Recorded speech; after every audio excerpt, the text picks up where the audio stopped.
क्या देख रहे हैं आप? पौराणिक युग इन राजस्थान। कई चीज़ें देखनी है आपने। हल्का सा कल वाला मैं रिवीजन करवा देता हूँ, फिर आगे बढ़ेंगे। ठीक है।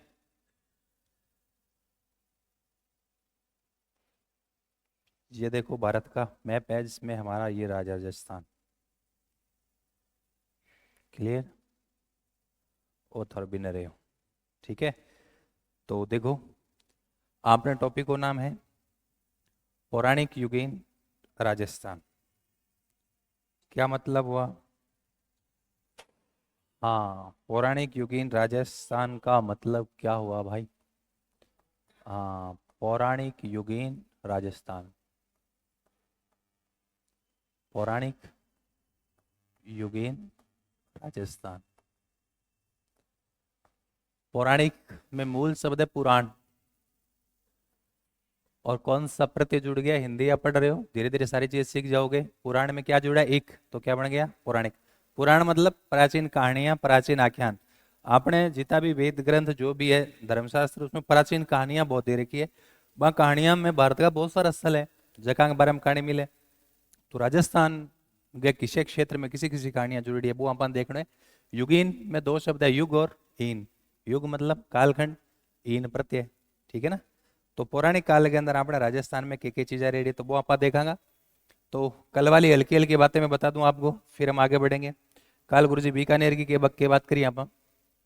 बीकानेर, जल्दी बताओ, आज टॉपिक पूरा करना है। क्या देखा था? हैं? बीकानेर में कुरु जांगला, माद्री जांगला और जांगल प्रदेश। और बीकानेर के राजा जांगल बादशाह की उपाधि धारण करते थे। फिर हमने कोलायत में क्या देखा? कपिल मुनि का आश्रम। सर जैसलमेर के त्रिकूट, त्रिकूट पहाड़ी पर कौन सा किला? जैसलमेर का किला। और उसमें क्या? जयसलू का कुआं, जो भगवान श्री कृष्ण ने किससे खोदा था? सुदर्शन चक्र से खोदा था। गुरुजी और की बात करी, जोधपुर के अंदर बात किया था मंडोर। मंडोर मंदोदरी के नाम से है, मनोदरी यहीं की रहने वाले थी। रावण ने यहाँ आकर शादी किया था। तो चौरी फेरा मंडप वगैरह सब है। और क्या देखा था कल इसके अलावा? हाँ जी। अच्छा, ये सवाई माधोपुर में क्या? रामेश्वरम, एक जगह रामेश्वरम। जब भगवान राम जब इधर उत्तराखंड के जंगलों से जब श्रीलंका जा रहे थे, तो उन्होंने हमारे राजस्थान के, पूरी राजस्थान में सवाई माधोपुर जिले से गुजरे थे, वहां ठहरे थे। तो राम जहाँ ठहरे, रामेश्वरम, याद है। और की बात करिए आप, मेणाओं का क्या कहते हैं? प्रयागराज। कितने वो है? कितने नदी आकर मिलती है? तीन। त्रिवेणी संगम बनता है, बांसी, बनास, चंबल और सीप। और बताओ क्या पढ़ा था कल? नागौर पढ़ा था सर। नागौर का नाम है आई छत्रपुर। महाभारत काल में जो पांचाल देश हुआ करता था, जिसका राजा द्रुपद था, द्रुपद की लड़की द्रौपदी, द्रौपदी पांचाल देश की राजधानी थी आई छत्रपुर, वो नागौर है। तो मतलब द्रौपदी यहीं की थी, और जिसने अर्जुन से शादी किया, पांडव अर्जुन से शादी किया। इधर चूरू के अंदर सुजानगढ़ में हमने बताया था, ताल छापरे में क्या है? द्रोणाचार्य का आश्रम हुआ करता था महाभारत काल में। द्रोणपुर गांव, जहाँ द्रोणाचार्य का आश्रम था। तो ये पांडव लोग, कौरव लोग यहीं पढ़ कर गए थे। और क्या बात किया था कल? हाँ जी। अच्छा, ये भी देखा था, जालोर का सांसौर में ये क्या है? नेहड़। ये कहानी बताई थी कि भगवान जब गए थे ना श्रीलंका, समुद्र ने जब मार्ग नहीं दिया तो आग्नेयास्त्र चढ़ा दिया, और फिर वो यहाँ छोड़ा गया। पश्चिम राजस्थान में थार का मरुस्थल है, उस समय कभी यहाँ द्रुमकुल सागर हुआ करता था। लवण सागर जगह ना अपन टेथी सागर बोला। और वो आग्नेयास्त्र राम ने यहाँ छोड़ दिया, और पानी यहाँ से सूख गया, हटता हटता अरब सागर तक चला गया। और जब पानी हट रहा था अरब सागर की तरफ, तो नीचे अरब सागर गुजरात की तरफ क्या पड़ रहा है? जालोर। सांचौर में दलदल आज भी है, उसको क्या बोलते हैं? नेहड़ या नीर हरत। नीर हरत मतलब नीर का हृदय। और ये घटना जो है रामायण के साथ साथ ऋग्वेद के 10वां मंडल और शतपथ ब्राह्मण में भी ये घटना मिलती है। वैदिक ऋषियों ने इस समुद्र के जल को पिछड़ता हुआ अपनी आंखों से देखा था। क्लियर है? और क्या पढ़ा था? कोलाई झील कैसे बनी, वो कहानी पढ़ी थी हमने। आज आप आएंगे, आगे की कहानी देखांगा। और गुरुजी आगे की क्या कहानी है? तो आगे की कहानी हम देखेंगे। वो देखो, देखिए, ये जिला है ना पाली, पाली और राजसमंद की देखो बॉर्डर बहुत लंबी बॉर्डर के काम करे, आपस में शेयरिंग करे। अपन पता है कि अठे किंग विस्तार है, अरावली को विस्तार है, मतलब राजसमंद तो पूरा अरावली के अंदर है, लेकिन पाली का वो पार्ट, पाली देख रहे हो ना, पाली का वो पार्ट है जो राजसमंद के टच कर रहा है, वो पहाड़ी इलाका है। पाली वो है ना, वो पहाड़ी इलाका है जो राजसमंद टच कर रहे हैं, और बिखरी हुई पहाड़ियां तो और भी है ना, लेकिन अरावली की अच्छी खासी पहाड़ियां पाली में है। तो वहाँ एक जगह पड़ती है, पाली जिले के अंदर है, राजसमंद की बॉर्डर पर है, और वहाँ एक जगह पड़ती है, और क्या बोलते हैं उसे, क्या बोलते हैं भाई, उसको बोलते हैं परशुराम शिवालय, परशुराम महादेव एक मंदिर है। शिवालय, शिवालय का मतलब शिव जी का घर, शिव जी का मंदिर, क्या नाम है, परशुराम महादेव। ये भी एक पौराणिक कहानी है। क्या है पौराणिक कहानी, कि हमारे एक ऋषि हुए थे, और उस ऋषि का नाम है जमदग्नि। क्या नाम है, जमदग्नि। और जमदग्नि की पत्नी थी जिसका नाम था रेणुका। जमदग्नि और रेणुका से कई संतान हुई, 5 पुत्र थे, और 5 पुत्रों में एक पुत्र हुए कौन, परशुराम। और परशुराम को कहते हैं कि भगवान विष्णु का क्या माना जाता है, अवतार माना जाता है। गुरु जी की कहानी है, कहानियां है। कह है कि जमदग्नि ऋषि थे, बड़े ऋषि थे। ऋषि ध्यान है, तपस्या करनी पड़े, तपस्या करनी पड़े, कौन पड़े भाई, ऋषि होगा तो उसको तपस्या सब करना होगा, कठोर तपस्या करते ऋषि, पूजा पाठ करना। तो जमदग्नि खतरनाक ऋषि थे। उनकी पत्नी का क्या नाम है, तुम्हारा ध्यान यहाँ नहीं है ना, तो फिर ध्यान यहाँ नहीं रहेगा तो फिर याद कैसे होगा। पग लड़ो काम कौन चाले, बोर्ड की तरफ ध्यान रखो। जदी मैं थाने कहूँ सुबह बताओ नहीं थाने पेपर पढ़ता ही डेढ़ बड़ा सवाल आने लग गया कि थे पूरा पेपर 4 ऑप्शन पढ़ो, तीन पहला ऑप्शन भूल जाओ। तो यहीं से स्टार्ट करो प्रैक्टिस। हाँ, आदत थारी गलत ऑलरेडी टेस्ट सीरीज हो।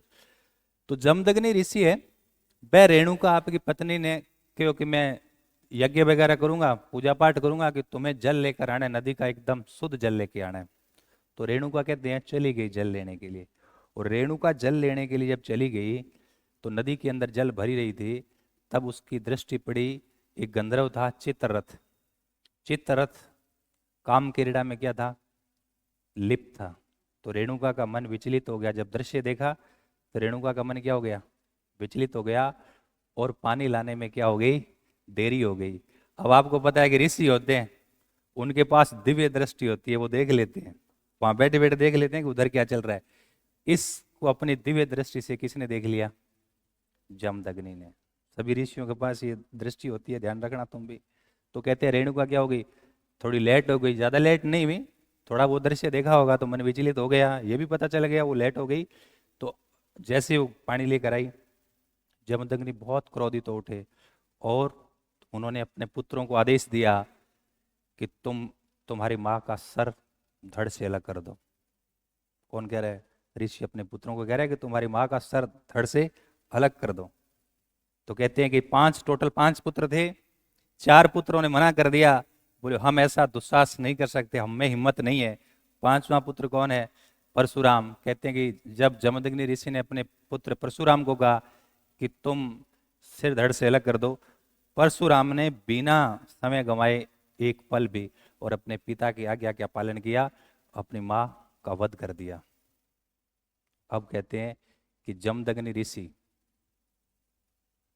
क्रोधित थे ना, क्रोध में आकर ही तो कहा था, और जब उनके 5 पुत्रों ने मना कर दिया ना, तो कहते जमदग्नि ने उनको भस्म कर दिया, और परशुराम ने अपनी माँ का क्या कर दिया, वध कर दिया। मतलब 507 टोटल परिवार में सदस्य 5 की कहानी खत्म।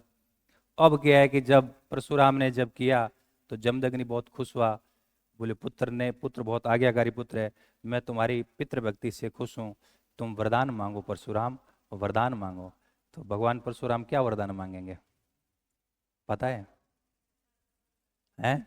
बोले कोई वरदान कौन चाहिए, वही कर दो जो 500 से हल्ट गया नहीं, और वापस जिंदा कर दो, चारों भाइयों को जिंदा कर दो। 3 वरदान मांगना हो, क्योंकि 3 वरदान मांगो। तो उन्होंने कहा पहले तो पहला वरदान मांगा कि अपने भाइयों को जिंदा कर दो, मतलब 4 जो भाई थे जिन्होंने पिता की आज्ञा का पालन नहीं किया।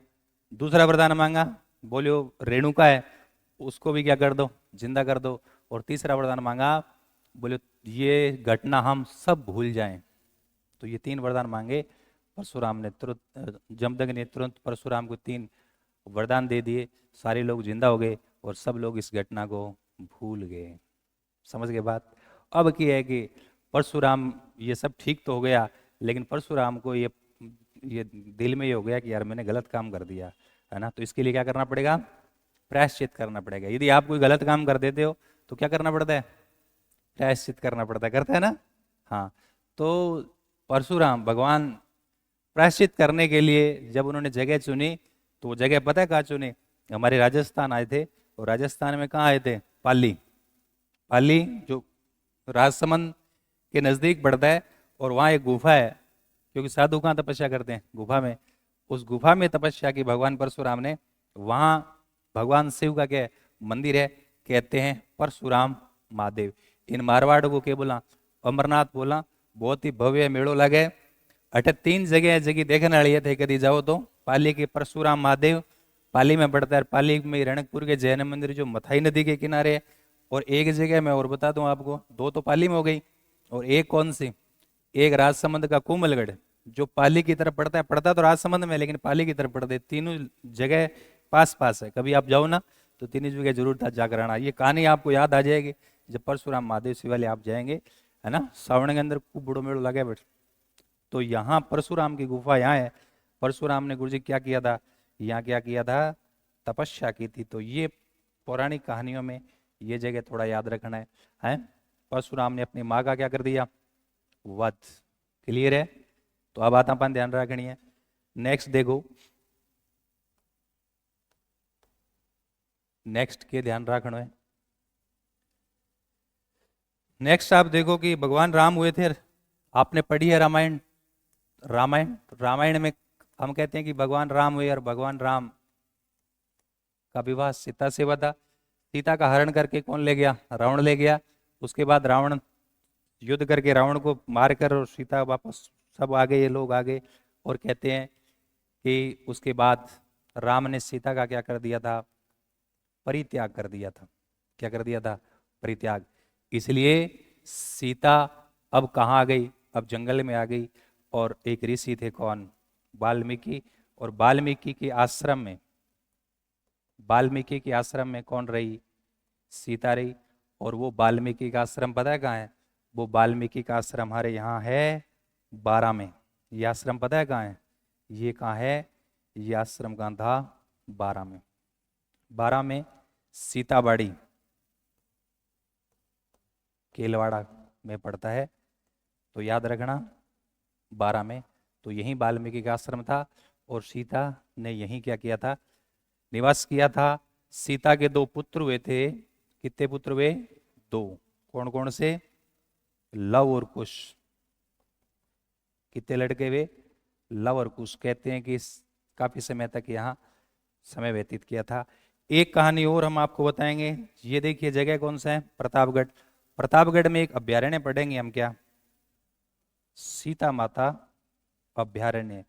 उस सीता माता अभ्यारण्य की ये कहानी ये है कि गुरुजी सीता माता अभ्यारण्य प्रतापगढ़ में इंगो नाम किया पड़ियो, क्योंकि इस जंगल के बीच एक सीता माता का मंदिर है, और सीता माता का मंदिर के नाम पर ही अभ्यारण्य नाम के पड़ है सीता माता।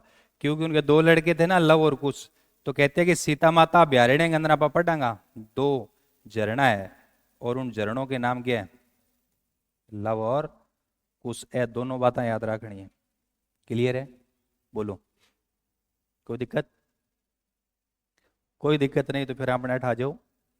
सीधा कट है सिरोही। इधर देखो, ये सिरोही है ना। सिरोही का ये वाला पार्ट जो पहाड़ी इलाका है, मैं लिख रहा हूं क्या है? ये माउंट आबू। आपा माउंट आबू पढ़ांगा तो बहुत सारी बातें पढ़ांगा। माउंट आबू प्राचीन नाम है अरबुद प्रदेश।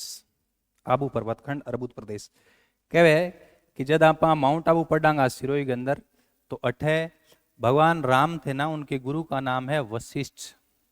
क्या नाम है? वशिष्ठ। तो यहाँ भगवान राम के गुरु वशिष्ठ, तो ऋषि वशिष्ठ का यहाँ क्या है? मंदिर है। वशिष्ठ कौन है गुरु जी? भगवान राम के गुरु। वशिष्ठ का यहाँ मंदिर है। वो अपा रामायण में पढ़ा, बाद के कालखंड में आप इतिहास पढ़ा तो आप बात करा कि वशिष्ठ ऋषि आबू पर्वत पर रहते थे और वशिष्ठ ऋषि ने एक यज्ञ किया था और उस यज्ञ से 4 लोगों को निकाला था। बताया था ना, क्या बताया था? PPCC, PPCC. तो प्रतिहार, परमार, चालुक्य, चौहान। राजस्थान के इतिहास के अंदर आ बात भी आप पढ़ना तो क्रॉस चेक होने लग रही है। इसे बोलते हैं अग्निकुंड सिद्धांत। क्या बोलते हैं? अग्निकुंड सिद्धांत। राजस्थान में क्षत्रिय आए थे ना, उनमें 4 जो क्षत्रिय जाति है, अग्निकुंड सिद्धांत। और ये अग्निकुंड सिद्धांत किसने दिया था? बोलो। चंद्र बरदाई। गुरुजी चंद्र बरदाई कौन हो? चंद्र बरदाई। चंद्र बरदाई कौन हो रहे? चंद्र बरदाई की बुक है क्या? पृथ्वीराज रासो। शाबाश। कौन सी बुक है? पृथ्वीराज रासो। पृथ्वीराज रासो में ये चंद्र बरदाई कौन है? P3 का दरबारी है, मतलब पृथ्वीराज चौहान या पृथ्वीराज तृतीय का दरबारी है। भीम वो बतावे कि ये चौहान कहाँ से आए। वो कहता है कि वशिष्ठ ऋषि का ने वो यहीं रहते थे माउंट आबू में, उन्होंने हवन किया क्योंकि राक्षस धरती पे बढ़ गए थे और वो यज्ञ आदि नहीं करने दे देते थे ऋषि मुनियों को। तो वशिष्ठ ऋषि ने माउंट आबू में यज्ञ किया। यज्ञ से 4 जातियां निकाली, पीपीसीसी, प्रतिहार, परमार, चालुक्य, चौहान। और ये क्रॉस चेक भी हो रहा है, क्लियर है। और रामायण में जो गुरु थे भगवान राम के, कौन? वशिष्ठ। उनका मंदिर है, अभी भी है वशिष्ठ का मंदिर है। कहाँ? माउंट आबू मंदिर है। याद रहे जी की बात। फिर हम सीधा चलेंगे, कहाँ चलेंगे? फिर सीधा चलेंगे हम अजमेर में चलेंगे। कहाँ चलेंगे? अजमेर में। कहाँ चलेंगे? अजमेर। और अजमेर में क्या है? पी का मतलब पुष्कर। पी का मतलब क्या है? पुष्कर। पुष्कर मीठे पानी की झील है। बहुत सारी बात है। पुष्कर आप झील पर डा जाना था ना, घनी बातें बतावा। और बिंग अंदर एक बात यह है कि यहाँ पुष्कर वो जगह है जहां विश्वामित्र ने क्या किया था? एक ऋषि है विश्वामित्र, वो यहाँ क्या करते हैं? तपस्या करते हैं। ध्यान रखना, विश्वामित्र ने तपस्या कहाँ किया? पुष्कर के जंगलों में। अरावली को विस्तार है, पुष्कर झील है, खूब घना जंगल है। तो ये पौराणिक कथा मिले कि पुष्कर के जंगलों में विश्वामित्र ने तपस्या किया।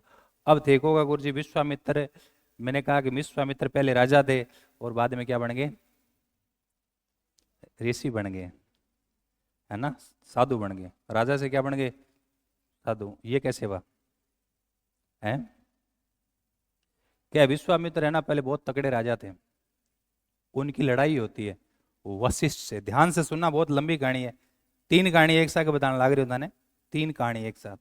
थोड़ा टाइम लगेगा लेकिन सारी चीज समझ में आ जी। कैसे? विश्वामित्र पहले राजा थे, इनकी लड़ाई हुई वशिष्ठ से, क्योंकि वशिष्ठ और विश्वामित्र का संघर्ष चलता है।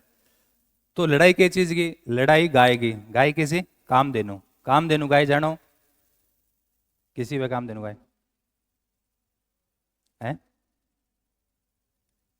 जी? हमेशा ही दूध देव रहे, हमेशा ही दूध देव रहे। बा किसी गाय वे कामधेनु गाय था, हर कने किसी गाय।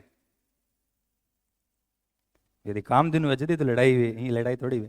तो कामधेनु गाय के लिए वशिष्ठ के पास थी और विश्वामित्र उसे छीनना चाह रहा था। भयानक युद्ध होता है दोनों में, लेकिन विश्वामित्र की क्या हो गई? हार हो गई। विश्वामित्र की हार हो गई, वशिष्ठ जीत गया। इसलिए उसने राजा से साधु बन गया। ठीक है, दिल टूट गया।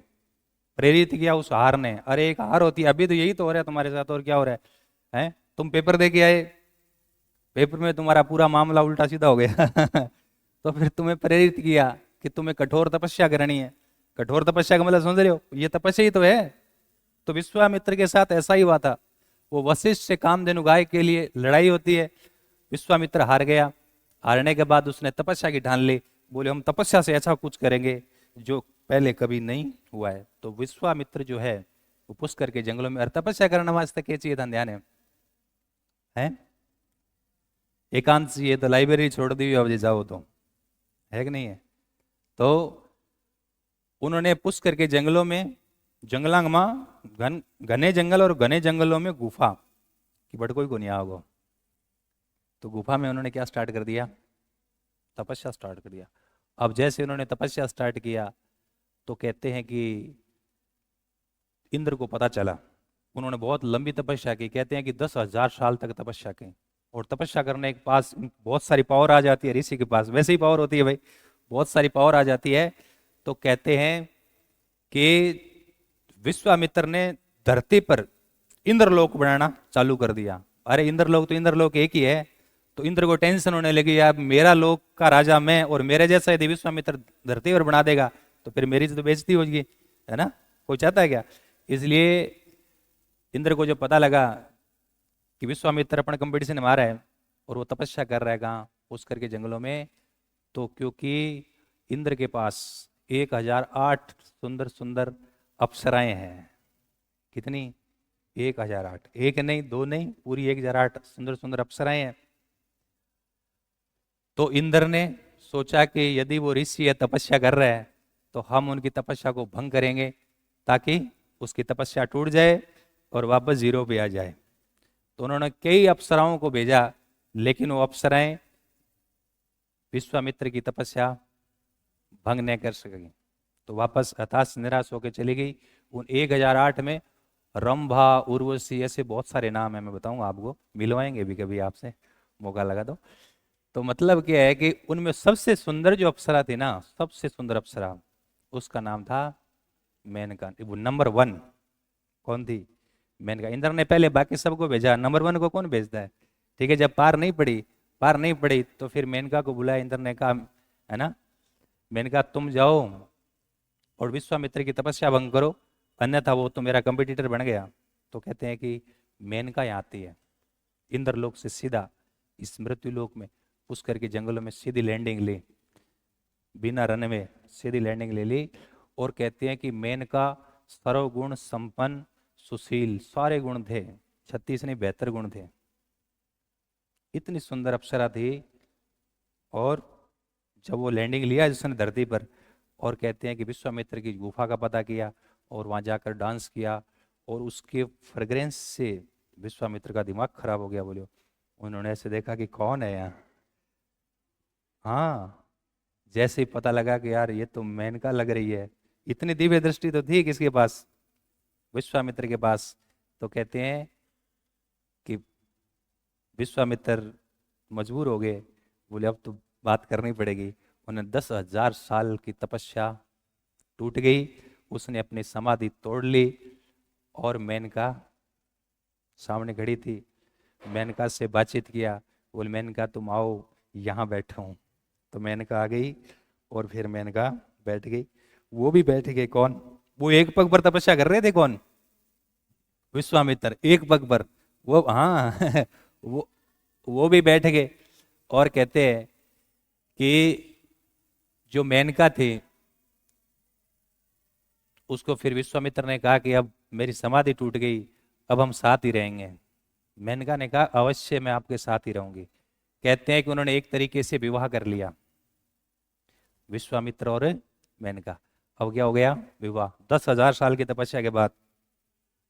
थारू तो 7 दिन की तपस्या कोनी में, कोई न कोई आ ही जावे, है बोलो। इन्होंने क्या स्टार्ट कर दिया? तपस्या टूट गई, साथ रहना स्टार्ट कर दिया। काफी टाइम तक ये साथ रहे। इंद्र ने मेनका को कहकर भेजा था कि तपस्या तोड़ के हाथों हाथ नहीं आना है, हाथों हाथ आने का वापस पुनः तपस्या में लग जाएगा, तुम्हें कुछ टाइम तक रहना है ताकि वो पूरा एकदम, हाँ, उससे दूर हो जाए। तो कहते हैं उन्होंने आपस में विवाह कर लिया, और कुछ समय के बाद उनके एक सुंदर सी लड़की पैदा हो गई, और उस लड़की का नाम है शकुंतला। उस लड़की का नाम क्या है? शकुंतला। पुत्री भी कौन? शकुंतला। मेनका बेहद सुंदर थी, शकुंतला कहते हैं कि उससे भी सुंदर थी। कैसे? कि एक तपस्वी ऋषि और एक परी से एक बच्चा पैदा हो रहा है, तो जाहिर सी बात है कि बहुत सुंदर होगी। तो शकुंतला बहुत सुंदर थी। वो कुछ समय तक साथ रहे। शकुंतला धीरे धीरे क्या हो रही है? बड़ी हो रही है। लेकिन मेनका यहाँ खूब इंजॉय किया, लेकिन उनको एक चिंता हो रही है, मेनका को चिंता हो रही है। बताओ क्या चिंता हो सकती है? हैं? क्या चिंता हो रही है? सही बता रहे हो? क्या चिंता हो रही है? हर आदमी की अलग अलग चिंता है भाई, तुम्हारी भी तो चिंता है। तो बताओ, आप सोचो कि मेनका को क्या चिंता सता रही होगी? हैं? वापस क्यों जाना था? वापस क्यों जाना था भाई? हैं? वापस जाना पड़ेगा? मेनका को वापस जाना है। मेनका को एक चिंता हो रही थी। मेनका को क्या चिंता हो रही थी? सोचो कि महिला ईर्ष्यालु होती है। ये साइकोलॉजी कहती है कि महिला की बहुत ईर्ष्यालु। मेनका यहाँ आ गई तो मेनका यहाँ खूब बढ़िया चल रहा था, लेकिन उसको एक टेंशन हो रही थी कि मेरी गैर मौजूदगी में सेकंड नंबर वाली जो अप्सरा है वो इंद्र से ज्यादा नजदीकियां नहीं बढ़ा ले, और जब मैं पूछूंगी तब तक बोल देंगे आपको रिटायरमेंट देंगे। तो उसके ये टेंशन थे। तुम यही बता रहे थे क्या? तो तो फिर गलत बता रहे थे। ये बता रहे थे इसका मतलब सही बता रहे हो। तो उसको ये टेंशन थी।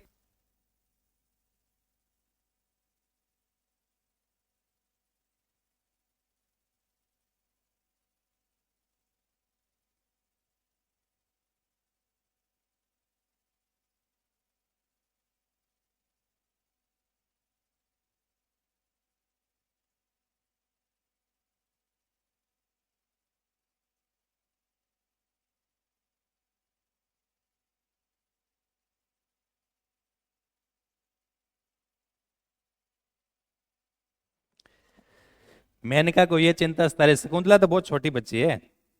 मेनका को ये मेनका 25 साल की है ना, उम्र बतानी पड़ती है ना।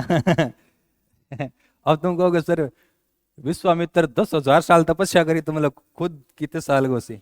50 लाख साल। पहले ज्यादा उम्र होती थी ऋषियों की, अब कम हो गई।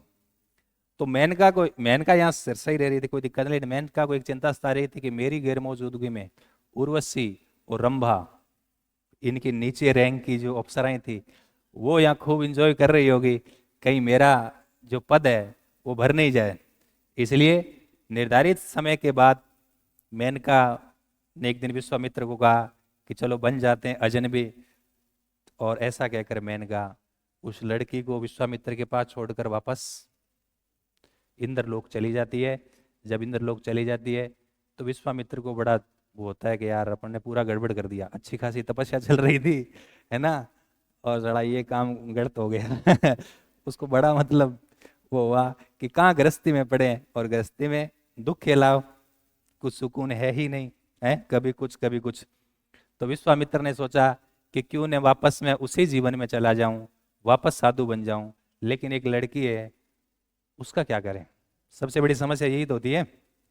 इसलिए विश्वामित्र ने यह तय किया कि मैं शकुंतला जो बच्ची है उसको कहीं भी पेड़ के नीचे छोड़ के चला जाऊंगा। जहां आम लोग आते जाते हैं तो किसी की नजर पड़ेगी तो उठा के ले जाएंगे। तो विश्वामित्र ने यही किया। एक दिन उस छोटी बच्ची शकुंतला थी, उसको एक पेड़ के नीचे, सड़क के किनारे एक पेड़ के नीचे छोड़कर वो भी वापस तपस्या के अंदर लीन हो गए। कहते हैं कि इसी पुष्कर के जंगलों में कण्व ऋषि नाम के एक साधु रहते, बहुत फेमस साधु थे कण्व ऋषि। कण्व ऋषि सुबह सुबह घूमने जाते थे। तो कण्व ऋषि जब उस मार्ग से जा रहे थे तो उनकी नजर पड़ी कि एक छोटी सी बच्ची है, सफेद कपड़े में लिपटी हुई है और एक पेड़ के नीचे, है ना, उसको रखा हुआ है। तो कण्व ऋषि सड़क के किनारे रखे उस पेड़ के नीचे उस छोटा नवजात बच्चा था, नवजात तो क्या था, बड़ा ही था थोड़ा, 2-3 साल। तो उतनी बड़ी बच्ची थी, उसको जाके देखा तो बड़ा आश्चर्य हुआ कण्व ऋषि को कि एक छोटी सी बच्ची है, पता नहीं कौन रख के चला गया, लेकिन बेहद खूबसूरत है। और सबसे बड़ी बात, एक साकुंत नाम का पक्षी है, वो उस बच्चे की सुरक्षा कर रहा है, वहां उसके पास बैठा है। इसलिए कण्व ऋषि ने उस बच्चे को उठाया और अपने आश्रम में ले आया। नाम क्या रखा? साकुंत। पक्षी उसकी रक्षा कर रहा था इसलिए नाम रखा शकुंतला। और वो कण्व ऋषि शकुंतला का क्या बन गया? धर्म पिता। क्या बन गया? धर्म पिता। अरे धर्म भाई वे तो धर्म पिता भी तो उसके है। तो धर्म पिता अब शकुंतला किसके आश्रम में रह रही है? बोलो। शकुंतला कण्व ऋषि के, कण्व ऋषि है, कण्व ऋषि के आश्रम में रह रही है। ये आश्रम पुष्कर में ही है। एक तरीके से कण्व ऋषि उनके क्या हो गए? फादर है, और ये उसकी क्या हो गई? डॉटर। अब शकुंतला धीरे धीरे क्या हो रही है? बड़ी हो रही है। शकुंतला जैसे धीरे धीरे बड़ी हो रही है उसकी खूबसूरती बढ़ती ही जा रही है। बेहद खूबसूरत है कौन? शकुंतला। इधर आप देखेंगे हमारे राजस्थान अजमेर में पुष्कर है, और इधर दिल्ली, दिल्ली का उस टाइम नाम क्या था? दिल्ली का नाम था हस्तिनापुर। क्या नाम था? हस्तिनापुर। हस्तिनापुर का राजा था दुष्यंत। उस समय हस्तिनापुर का राजा कौन था? दुष्यंत। दिल्ली और अजमेर ज्यादा दूरी को नहीं, 300 किलोमीटर की दूरी है, ज्यादा दूरी को नहीं। तो इसके पड़ोसी राजा था दुष्यंत। कहाँ का राजा है? हस्तिनापुर का राजा। लिखना नहीं है, लिखोगे तो फिर विश्वामित्र श्राप दे देंगे, बोले मेरी बातें तुम क्यों लिख रहे हो, ये तो सुनने सुनने की होती है, कहानियां लिखने की होती है क्या? बस सुनना है, चिंता ना कर। अब सुनो क्या कहानी हुई आगे। कहते हैं कि इधर तो शकुंतला धीरे धीरे क्या हो रही थी, बड़ी हो रही थी। और कण्व ऋषि का आश्रम था, बड़ा सा आश्रम था। एक तरीके से कण्व ऋषि की एक हो गई। और उस आश्रम में बहुत सारी और लड़कियां भी रहती थी, और बहुत सारे और साधु रहते थे, बूढ़े साधु अलग, है ना, मिडिल एज के अलग, कुछ युवा आप जैसे साधु भी थे। वहां अलग अलग डिपार्टमेंट बने हुए थे। और उसके हेड कौन थे? कण्व ऋषि। एक तरीके से कण्व ऋषि की उत्तराधिकारी उसकी छोरी होगी, कौन? शकुंतला। एक समय ऐसा आया कि साधु या महाराज, आपको पता है कि बड़े बड़े मेले स्नान लगते हैं तो उसमें घूमते रहते हैं, तीर्थ यात्रा करते रहते हैं। तो कण्व ऋषि ने कहा कि मैं आगामी 6 महीने के लिए तीर्थ यात्रा पर जाऊंगा, इसलिए मेरी गैर मौजूदगी में 6 महीने इस आश्रम का जो पूरा मैनेजमेंट किसके हाथों में रहेगा? शकुंतला के हाथों में रहेगा। शकुंतला की उम्र उस टाइम रही होगी 16 साल। समझदार थी शकुंतला। तो सबने ठीक है कि कण्व ऋषि जा रहे हैं, और इसकी गैर मौजूदगी में आश्रम का पूरा मैनेजमेंट किसके पास रहेगा? शकुंतला के पास रहेगा। और शकुंतला इतनी खूबसूरत थी कि वो चर्चे आसपास सारी पूरी दुनिया में क्या हो रहे थे? चर्चे हो रहे थे। कण्व ऋषि तो चले गए कहाँ? तीर्थ यात्रा पर। पीछे से क्या हुआ? पीछे से ये हुआ कि हस्तिनापुर दिल्ली का राजा होता है दुष्यंत। दुष्यंत राजा एक दिन शिकार खेलते खेलते हस्तिनापुर के आसपास वो शिकार खेलते थे। तो उन्होंने शिकार खेलते खेलते राजा दुष्यंत, जो दिल्ली का राजा है, पुष्कर के जंगलों तक आ गया। और वो जिस दो शिकार का जो पीछा कर रहा था ना, वो शिकार आकर पुष्कर के घने जंगलों में गायब हो गए। और यहां राजा दुष्यंत पुष्कर के जंगलों में जैसे अपनी तुणी से तीर निकाला, तो दो युवा साधु मिले, कण्व ऋषि के आश्रम में गए थे। अरे बोले राजन ठहरिए। तो राजा ने सोचा कि साधु रुकवा रहे हैं तो कुछ खास बात होगी। तो राजा दुष्यंत ने पूछा कि हाँ बताइए। तो उन साधुओं ने बताया कि ये कण्व ऋषि का आश्रम का जंगल है, इसलिए कण्व ऋषि ने नियम बना रखा है कि मेरे जंगल में कोई भी आ गया उसको मैं मारने नहीं दूंगा, यहाँ प्रोटोकॉल है। तो राजा ने सोचा कि यार ऋषि का प्रोटोकॉल है तो हम उसका उल्लंघन नहीं करेंगे। ठीक है। तो राजा दुष्यंत के दिमाग में आई, क्योंकि कण्व ऋषि बड़े ऋषि थे, तो राजा दुष्यंत के बात ये दिमाग में आई। उन साधुओं से पूछा कि मैं कण्व ऋषि से मिलना चाहता हूँ, मैं उनके आश्रम में उनके दर्शन लाभ ले लूंगा, कुछ बात कर लेंगे, आशीर्वाद ले लेंगे। तो उन्होंने कहा कि हम तो छुट्टी पर गए हुए थे, अभी आए हैं, इस बस से उतर के यही है, आप पता कर लो, आश्रम अंदर है 2 किलोमीटर। तो कहते हैं कि राजा दुष्यंत ने सोचा कि मैं कण्व ऋषि से मिलने जा रहा हूँ, मैं भले ही राजा हूँ, लेकिन साधु के जब दरबार में जाते हैं तो राजा का जो ड्रेस है उस ड्रेस में नहीं जाते। उन्होंने बिल्कुल एकदम साधारण वस्त्र पहन लिए, मुकुट उतार लिए और अपने बेग वेगे में डाल लिए, और एक साधारण पुरुष की भांति कहाँ कण्व ऋषि से मिलने के लिए चल दिए, पैदल पैदल। वो रथ वगैरह वहीं छोड़ दिया क्योंकि प्रोटोकॉल के हिसाब से। तो कहते हैं कि जब पूछा कि भाई कण्व ऋषि से मिलना है, तो किसी ने कहा कि कण्व ऋषि तो कहाँ है, यहाँ है नहीं, यात्रा पर गए हुए हैं। कि अच्छा यात्रा पर गए हुए हैं तो मिलना नहीं होगा। बोले हाँ मिलना नहीं होगा। कहते हैं कि उसी दौरान जब वो जंगल में यात्रा कर ही रहे थे, तो एक गार्डन, जंगल में एक गार्डन था, और उस गार्डन में ये शकुंतला अपनी सहेलियों के साथ क्या है, खेल रही थी। और जैसे ही राजा दुष्यंत की नजर पड़ी किस पर, शकुंतला पर, तो राजा दुष्यंत पहली नजर में पागल हो गया उसकी सुंदरता को देखकर, और पेड़ के पीछे बैठकर उसको देखने लगा। और ये सहेलियां क्या बातें कर रही है, राजा दुष्यंत धीरे धीरे सुन रहा है कि सहेलियां आपस में कैसे बातें करती है। पुरुष लोग का करते हैं उनका तो पता ही था, लेकिन लड़कियां कैसे बातें करती है वो आराम से सुनने लग गया। तो वो उसको ऐसे ही छेड़ रही थी। मतलब अब ये कहानी थोड़ी लंबी है, सारी बातें तो मैं नहीं बता पाऊंगा क्योंकि बहुत लंबी कहानी है ये। ठीक है, मैं उसका संक्षिप्त करके ही बता रहा हूं। तो कहते हैं कि राजा आकर्षित हो गया किसकी तरफ, शकुंतला की तरफ। और शकुंतला ने जैसे ही उस राजा को देखा तो शकुंतला भी क्या हो गई, आकर्षित हो गई। अब उसी समय उसको पता चला कि कणव ऋषि तो यहाँ है नहीं, तो राजा वापस हस्तिनापुर को जाने वाला था। तभी आश्रम के कुछ साधुओं ने कहा कि महाराज हम यज्ञ करेंगे और यज्ञ में कोई विघ्न नहीं है, इसलिए 8-10 दिन हम यज्ञ करेंगे, आप हमारी यहीं रहकर सुरक्षा करें। तो राजा दुष्यंत ने कहा क्यों नहीं, अवश्य, है ना। तो 8-10 दिन अब उसको मिल गए, किसको, राजा को। 8-10 दिन का टाइम बहुत होता है। अब कहते हैं कि 8-10 दिन के अंदर राजा दुष्यंत और शकुंतला रात को मिल लेते थे। हाँ, वो यज्ञ करते थे, ये रात को मिल लेते थे, क्योंकि एक दूसरे से घनघोर वाला प्रेम हो गया। और ये 8-10 दिन 15 दिन उनको कहा कि तुम यज्ञ को बढ़ाओ, मैं बार बार नहीं आऊंगा, है ना, मैं एक में नहीं रहूंगा। कहते हैं कि उस दौरान उन्होंने बहुत गहरा प्रेम हो गया और उन्होंने शारीरिक संबंध भी स्थापित कर लिया। और राजा ने वादा किया, दुष्यंत ने शकुंतला से, बोले मैं तुमसे शादी करने, विधिवत शादी करने आऊंगा। हमारा प्रेम विवाद हो गया एक तरीके से, और हमने सहवास कर लिया, शारीरिक संबंध भी स्थापित हो गए। तो ये मेरी ड्यूटी है कि मैं वापस तेरे से शादी करने के लिए आऊंगा। और शकुंतला को राजा ने एक डायमंड रिंग दे दी। बोल देख ये बहुत बढ़िया लेके आया हूँ तेरे लिए, वैसे 10-12 और डाल रखी है मैंने लेकिन ये तेरे लिए क्या है, स्पेशल है। तो शकुंतला को एक उस हिसाब से उसको दे गया। और कुछ दिनों बाद राजा ने कहा कि राजधानी से मैसेज आ रहे हैं कि काफी दिन हो गए, शिकार करने के लिए गए थे, शिकार मिला कि नहीं। और राजा वहां जाके बैठ गया। राजा ने कहा मैं आ रहा हूँ। तो 1-1.5 महीने बाद राजा दुष्यंत चला जाता है दिल्ली और कह दिया कि मैं वापस आऊंगा तुझे लेने। इधर क्या हुआ, राजा अपने दिल्ली आकर, हस्तिनापुर आकर अपने नित्य कार्यों में व्यस्त हो गए। वो तो बिजी हो गया, कभी विदेश की यात्रा कर रहा है, कभी कहीं। और इधर क्योंकि इनके आपस में शारीरिक संबंध स्थापित हो गए थे, शकुंतला गर्भवती हो गई थी।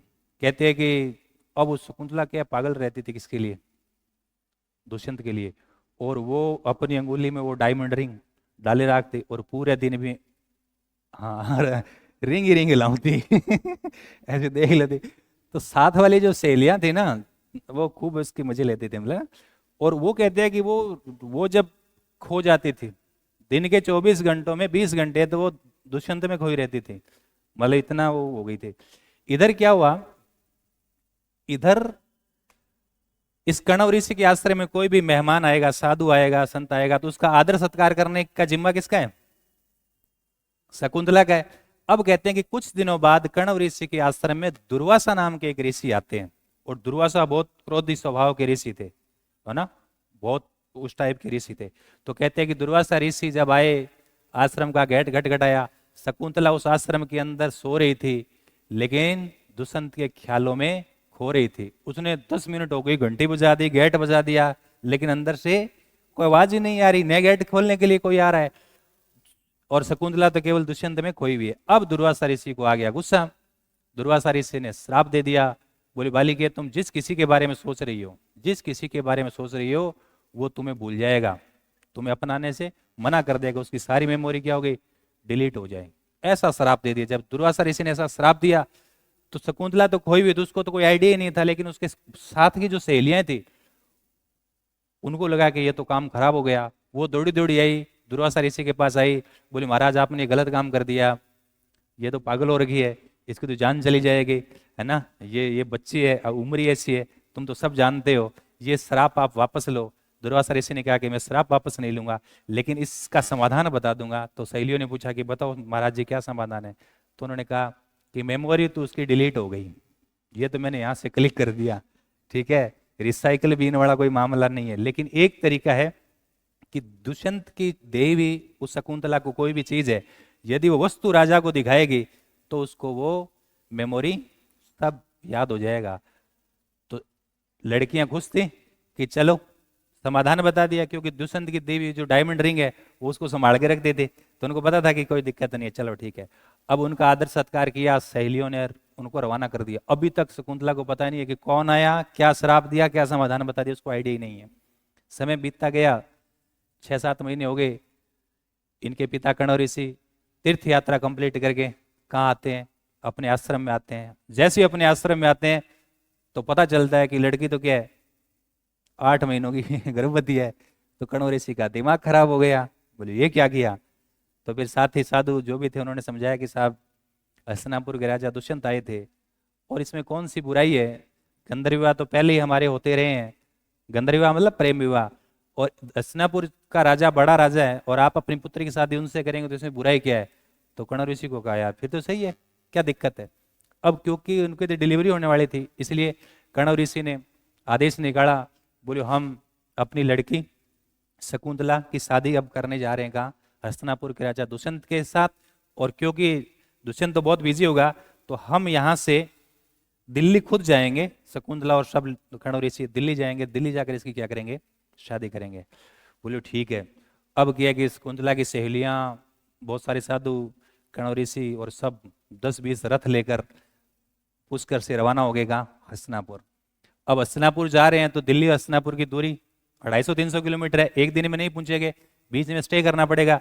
तो कहते हैं कि ये दिल्ली हस्तिनापुर के बीच में एक जगह उन्होंने स्टे किया, रात रात हो गई तो बीच में रुके, कैंप डाल लगाया, पड़ाव डाला। तो कैंप कहाँ लगाएंगे? नदी के किनारे, क्योंकि पानी की आवश्यकता रहती है। नदी के किनारे क्या है, इन्होंने कैंप लगाया, खाना वाना बना खा के सब सो गए। सुबह सब लोग स्नान कर रहे हैं, कुंतला भी स्नान कर रही है कि कल तो दिल्ली पहुंच जाएंगे, हस्तिनापुर पहुंच जाएंगे। और कहते हैं कि स्नान करते समय शकुंतला की वो डायमंड रिंग थी वो पानी में गिर गई, ठीक है, और उसको पता ही नहीं चला। और सब वापस तैयार होकर अगले दिन सुबह वापस उस कैंप को समेटा, रथ में डाला और कहाँ चले गए? दिल्ली। अगले दिन दिल्ली पहुंच जाते हैं 11:15 बजे, जब राजा दुष्यंत हस्तिनापुर का दरबार लगा रहा था। तो साधु, कर्ण ऋषि, बहुत सारे और साधु हैं, शकुंतला और ये सब लोग, सहेलियां, सब पहुंचे। राजा दुष्यंत के द्वारपाल को उन्होंने सूचना दी कि हम कर्ण ऋषि आए हैं और राजा से क्या मिलना है। तो द्वारपाल आए, राजा को बात बताई क्योंकि साधु जी आए हैं। बोले भेजो, तुरंत भेजो। दरबार की कार्रवाई रोकी गई, सारे दरबारी बैठे थे, मंत्री संतरी सब बैठे थे। और उनको बुलाया तो कर्ण ऋषि आए। कर्ण ऋषि ने अपना परिचय दिया कि मैं कर्ण ऋषि पुष्कर के जंगलों से आया हूँ, साथी लोग भी थे। और कर्ण ऋषि ने कहा कि ये मेरी लड़की है शकुंतला, और आप 8 महीने पहले वहाँ गए थे। और वो सारी बात शकुंतला ने सारी बात बताई। तो राजा, क्योंकि राजा को तो दुर्वासा का श्राप था ना, शकुंतला को श्राप था कि वो आपका मानने से इनकार ही कर देगा, उसकी सारी स्मृति डिलीट हो जाएगी। तो राजा दुष्यंत ने कहा कि देखो मैं आपका सम्मान करता हूँ, साधु हो, लेकिन ये आप झूठ बोल रहे हो कि मैं पुष्कर गया था, मैं तो कभी गया ही नहीं भाई पुष्कर। और तुम कह रहे हो कि ये आपने शादी किया था, गंधर्व विवाह किया था, और अब से शादी करो, मैं इसे शादी कैसे कर लूँ? चलो कर भी लूँ, सुंदर है, लेकिन ये तो गर्भवती है, तो मैं शादी कैसे कर लूँ? महाराज जी का इतना हम सम्मान करते हैं। क्योंकि दुर्वासा का श्राप था इसलिए उसकी मेमोरी क्या है? डिलीट। अब क्या है कि सहेलियां थी ना जो अगल बगल में खड़ी थी, वो हंस रही थी, उनको वो दुर्वासा ऋषि की बात याद थी कि इसका समाधान हो जाएगा कि उसकी देवी चीज यदि वो दिखा देगी तो स्मृति वापस आ जाएगी। और सहेलियों ने सोचा कि अरे अभी रिसाइकल बिन हो जाएगी, सब मैसेज वापस आ जाएंगे, है ना, हाय हेलो सब। तो उन्होंने उसकी हाथ की तरफ देखा, एक एक अंगूठी निकाल गए, वो तो पहचाना को नहीं, है ना। तो अंगूठी उसकी तरफ जैसे कहा कि अंगूठी दिखाओ, अंगूठी दिखाई को नहीं। अब सहेलियों को दिमाग खराब, बोली आ लियो, एक ही तो चीज ही। अब ये मोटे आ गया तो स्मृति बची को नहीं है। सहेलियों को पता लग गया था कि दुर्वासा ऋषि का क्या है? शराब। अब राजा ने क्या कर दिया? मना कर दिया, क्योंकि राजा की गलती नहीं है। राजा ने कहा भाई देखो मैं शादी नहीं करूंगा क्योंकि तुम्हारी लड़की क्या है? गर्भवती है। अब समस्या खड़ी हो गई कि अब क्या करें। तो फिर ये तय हुआ कि जब तक ये केस, इस केस को देखेंगे कि क्या मामला सच क्या है गलत क्या है, ये केस जब तक सॉर्ट आउट नहीं हो तब तक शकुंतला पुष्कर के जंगलों में वहां कर्ण ऋषि के आश्रम में नहीं जाएगी, ये कश्यप ऋषि के आश्रम में रहेगी। इसमें पात्र बहुत है इसलिए नाम याद रखना जरूरी है। कहाँ रहेगी? कश्यप ऋषि के आश्रम में। अब शकुंतला कुछ टाइम के लिए कश्यप ऋषि के आश्रम में रहेगी। कब तक? जब तक ये केस सॉर्ट आउट नहीं हो जाए। अब क्या है कि इधर तो कश्यप ऋषि आश्रम में चली गई अपमानित होकर, इधर जब वो स्नान किया था उस नदी में, जब वो पुष्कर से दिल्ली आ रहे थे, जो रिंग गिरी थी वो रिंग एक मछली ने निगल ली, और मछुआरा उस मछली को पकड़कर मार्केट में लाता है, काटता है, तो उस मछली के पेट से एक वो शकुंतला वाली एक डायमंड रिंग निकली, वो बेहद खूबसूरत थी। तो उस मछुआरे ने सोचा कि हम इसको राजा को दे के आते हैं, राजा खुश हो जाएगा, अपने क्या काम किए। तो मछुआरा ने वो डायमंड रिंग है वो कहाँ पहुंचा दी? हस्तिनापुर का राजा था ना दुष्यंत, और जैसे दुष्यंत के सामने वो रिंग आई, वो सारे के सारे मैसेज सारे के सारे वापस क्या हो गए? रिकवर हो गए, रिसाइकिल बिन में थे ना वो सारे रिकवर हो गए, ही, हाय, हाउ, है ना, जीएम, है ना, वीजीएम, वह सारा के है, वह इमोजी इमोजी जितना भी है नहीं, सारा का सारा रिकवर हो गया। अब उसको लगा कि अरे, राजा को लगा कि मैंने बहुत बड़ी गलती कर दी। होता ही है कि मैंने कितनी बड़ी गलती कर दी, वो लड़की सही थी। उसको सारे दिन याद आ गए, वो रात वो दिन जो पुष्कर के जंगलों में राजा दुष्यंत ने शकुंतला के साथ स्पेंड किए थे, वो सारी चीजें याद आ गई। लेकिन अब प्रॉब्लम ये है कि उसको पता नहीं है शकुंतला कहाँ है, राजा को पता नहीं है अब शकुंतला कहाँ है। अब क्या है कि राजा इतना पागल हो गया, कहते हैं रात में सोते सोते शकुंतला शकुंतला कर दो, ठीक है। हाँ, बांध के सुनाना पड़ दो। वो जब झटे खड़ी बैठ तो रेत के ऊपर ही नाम लिख दें तो शकुंतले, ऐसे करके, हैं। तो ऐसे राजा मतलब पागल टाइप सा हो गया। उस राजा ने पूरे देश के अंदर अपने गुप्तचर छोड़ दिए, बोले जाओ तुम ऐसी ऐसी लड़की है और तुम पता लगाओ। गुप्तचर पूरे देश में घूम लिए, लेकिन शकुंतला का अता पता नहीं चला। तो राजा एक पागल सा रहने लगा, किसके बिना, जो हर राजा की कहानी है ना, राजा पागल रहता है कि नहीं रहता है। अब समय बीतता गया और एक दिन की बात है कि इंद्र इंद्र राजा का युद्ध था असुरों से। तो इंद्र राजा ने दुष्यंत को हेल्प के लिए कहा। तो हस्तिनापुर का राजा दुष्यंत इंद्र की हेल्प करने के लिए युद्ध में भाग लेने के लिए जाता है। तो कहते हैं कि इंद्र की हेल्प किया, राक्षसों के विरुद्ध ये युद्ध था, इंद्र जीत गया। तो इंद्र ने बहुत सारे गिफ्ट दिए, किसको, दुष्यंत को।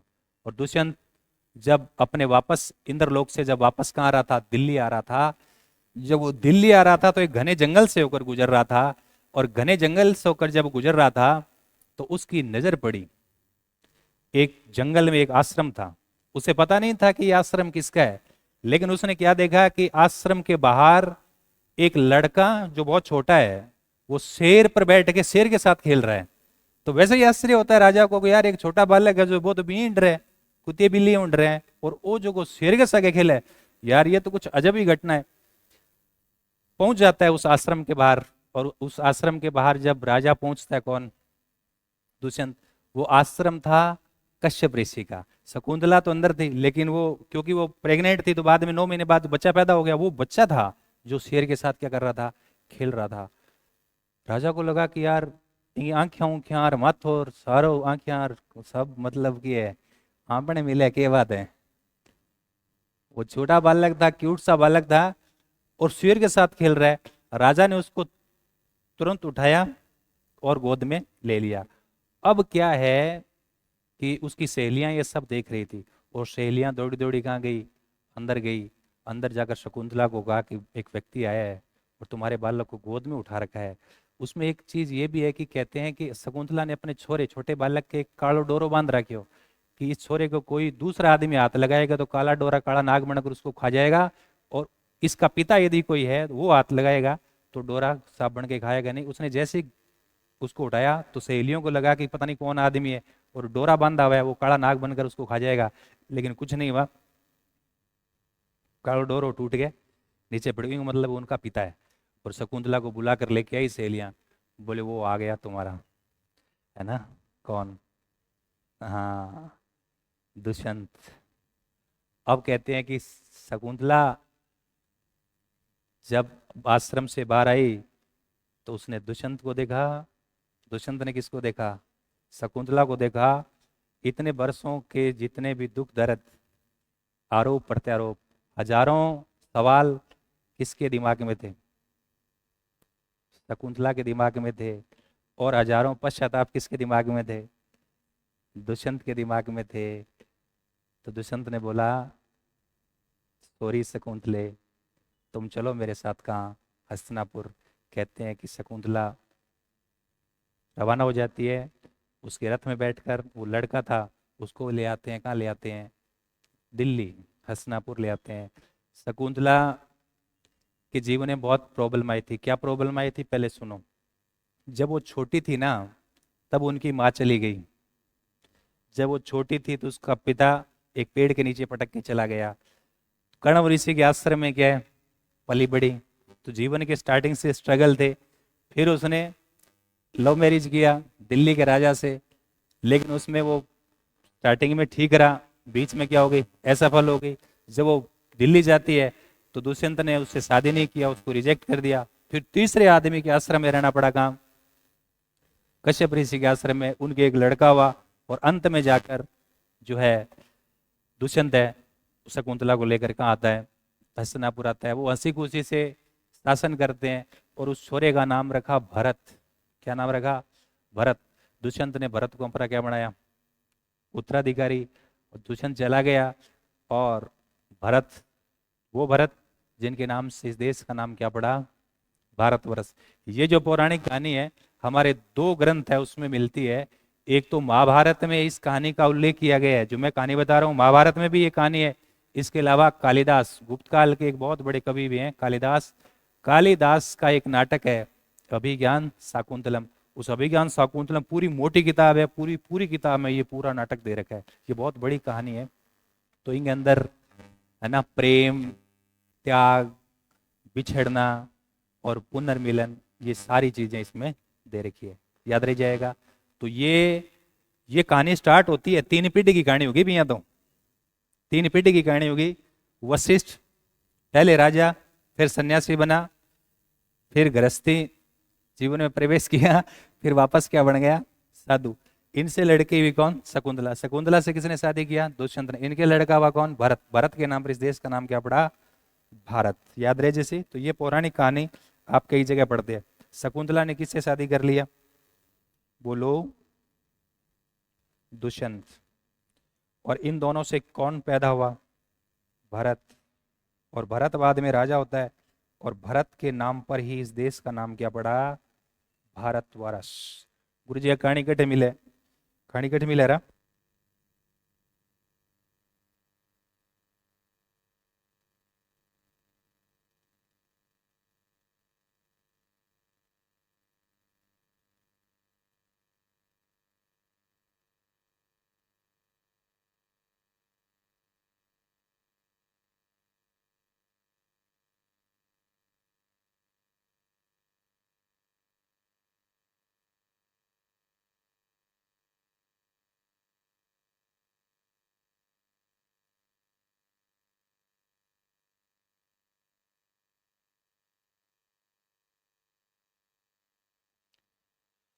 समझ में आ गई बात। तो ये कहानी कहाँ मिल रही है, अभिज्ञान शाकुंतलम नाटक है किंग ऑफ कालिदास को। और महाभारत जो वेदव्यास लिखते हैं उस महाभारत में भी कहानी मिलती है।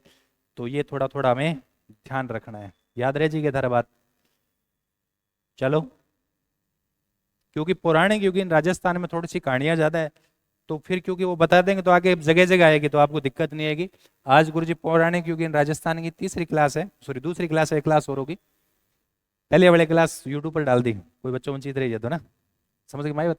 पौराणिक युगीन राजस्थान जगह हम क्या पढ़े आप, पाली में परशुराम महादेव शिवालय, परशुराम महादेव शिवालय जटे परशुराम की गुफा है, परशुराम तपस्या करी।